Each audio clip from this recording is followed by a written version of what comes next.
State civil services की तैयारी कर रहे सभी अभ्यर्थियों को मेरा नमस्कार। कैसे हैं आप सभी लोग? आई होप आप सभी स्वस्थ होंगे। तो अब तो बहुत कम समय बचा है मेरे भाइयों, मात्र 1.5 महीने के आसपास। इस 1.5 महीने में सबसे ज़्यादा महत्वपूर्ण भूमिका टेस्ट की है।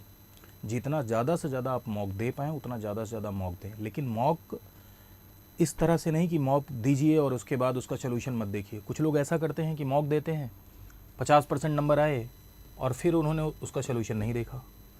नहीं, मॉक देने का महत्व तब है जब आप सवाल सॉल्व करिए और जो सवाल आपके गलत हुए हैं उनका सोल्यूशन देखिए, जो सवाल सही हुए हैं उनका भी सोल्यूशन देखिए। तो सोल्यूशन के साथ मॉक सॉल्व करना है, ठीक है। तो अंतिम समय में जितने ज़्यादा से ज़्यादा, जितनी आपकी कैपेसिटी है, मैं कोई नंबर यहाँ पर कोट नहीं करूँगा, जितनी आपकी कैपेसिटी है उतना आप मॉक दीजिए। हाँ, मिनिमम नंबर मैं कोट जरूर करूँगा कि 30+। अब आप कहेंगे सर 30 तो बहुत ज़्यादा है। भाई, एक्स्ट्रा ऑर्डिनरी पाना चाहते हैं तो एक्स्ट्रा ऑर्डिनरी एफर्ट डालना पड़ेगा। हमारी तैयारी भी वैसे ही रहेगी जैसे सबकी तैयारी। अपने आसपास भी लोग तो मॉक दे रहे हैं, आपके आसपास मॉक दे रहे हैं, सब आपके दोस्त मॉक दे रहे हैं, आपका पूरा हॉस्टल मॉक दे रहा है। सिलेक्टेड और नॉन सिलेक्टेड के बीच में जो गैप होता है ना, वो गैप सिर्फ रिवीजन और प्रैक्टिस का होता है मेरे भाइयों। इसके अलावा और कोई गैप नहीं होता है। अगर डेडिकेशन से आप तैयारी कर रहे हैं, बहुत कम लोग ऐसे होते हैं जो डेडिकेशन से तैयारी कर रहे होते हैं, पहली बात तो। क्योंकि होता क्या है कि अगर मान लीजिए 5 लाख फॉर्म पड़े हैं तो उसका 10% है जो सीरियसली तैयारी कर रहे हैं, और 50,000 मान लो सीरियसली तैयारी कर रहे हैं, तो उस 50,000 में अच्छी दिशा 25,000 की होगी। सही दिशा से तैयारी कर रहे हो, मेंस अप्रोच के साथ तैयारी कर रहा हूँ, वो मात्र 25,000 की होगी।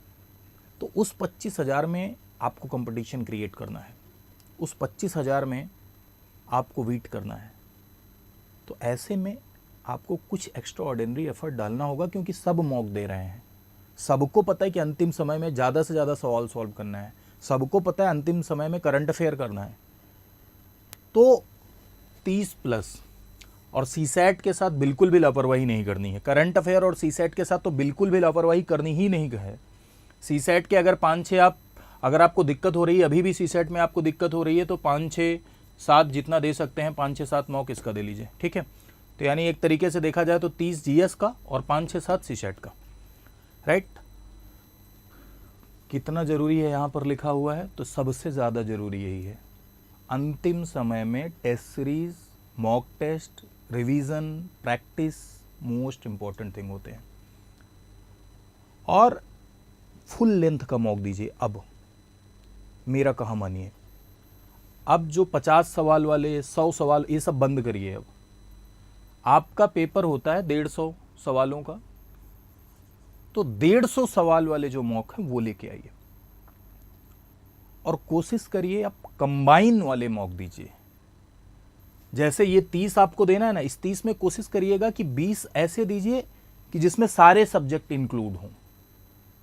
जैसे ऐसे होता ना कि 150 सवाल हिस्ट्री वाले आ गए, आपने 150 सवालों का एक मॉक दिया जिसमें सिर्फ हिस्ट्री के सवाल थे, सिर्फ पॉलिटी के सवाल थे, ठीक है।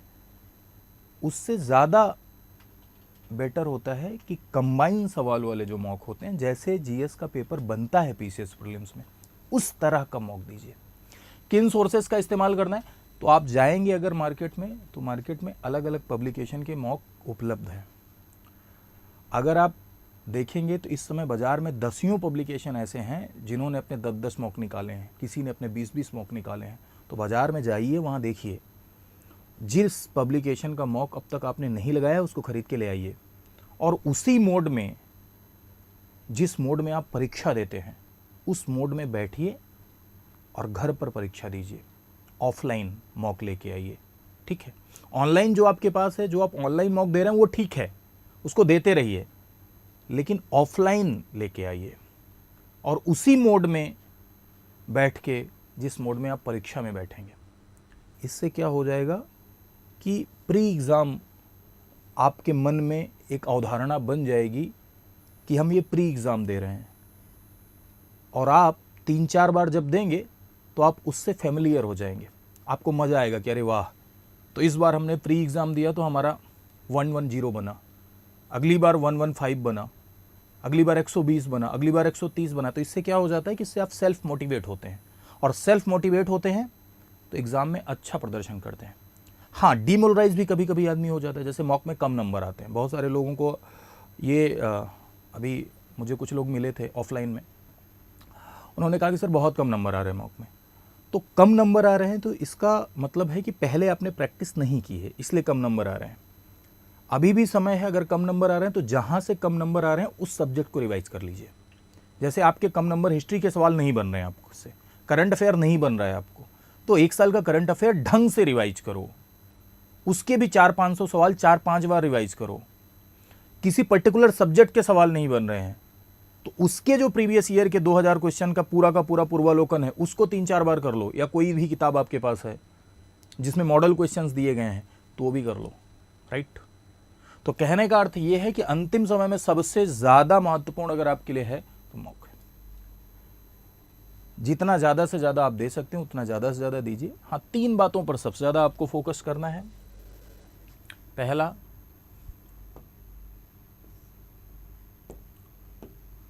मॉक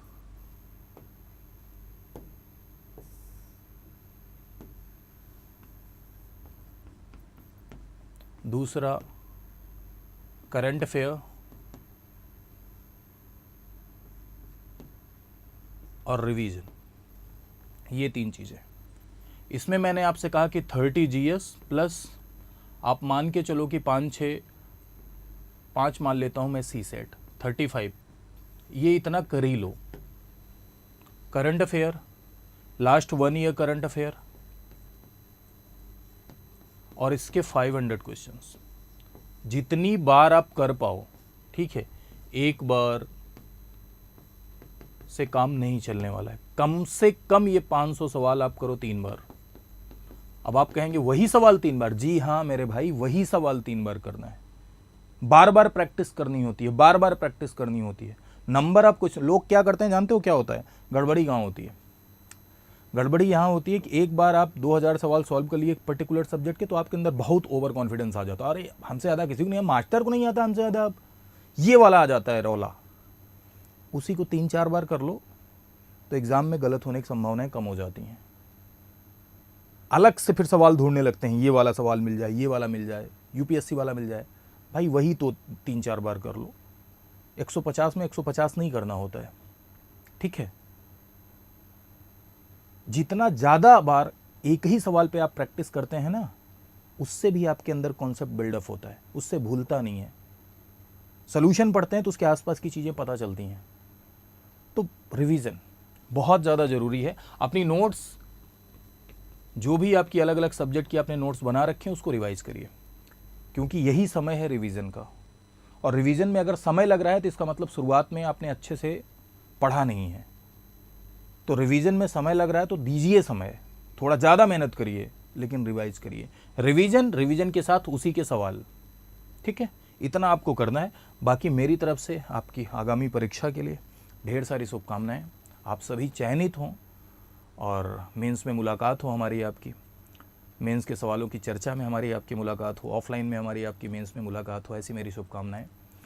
और मेंस में भी आप चयनित हो, इंटरव्यू क्रैक करें और देश में होने वाले अच्छे कार्यों का आप माध्यम बने, क्योंकि लोक सेवा किसी भी लोकतंत्र में बहुत इंपॉर्टेंट होती है। शासन में हम लोग पढ़ते हैं कि लोक सेवा की क्या भूमिका है लोकतंत्र में। ये सवाल भी मेंस में आता है कि लोक सेवाओं की लोकतंत्र में क्या भूमिका, और आप पब्लिक सर्विसेज में ही जाने वाले हैं।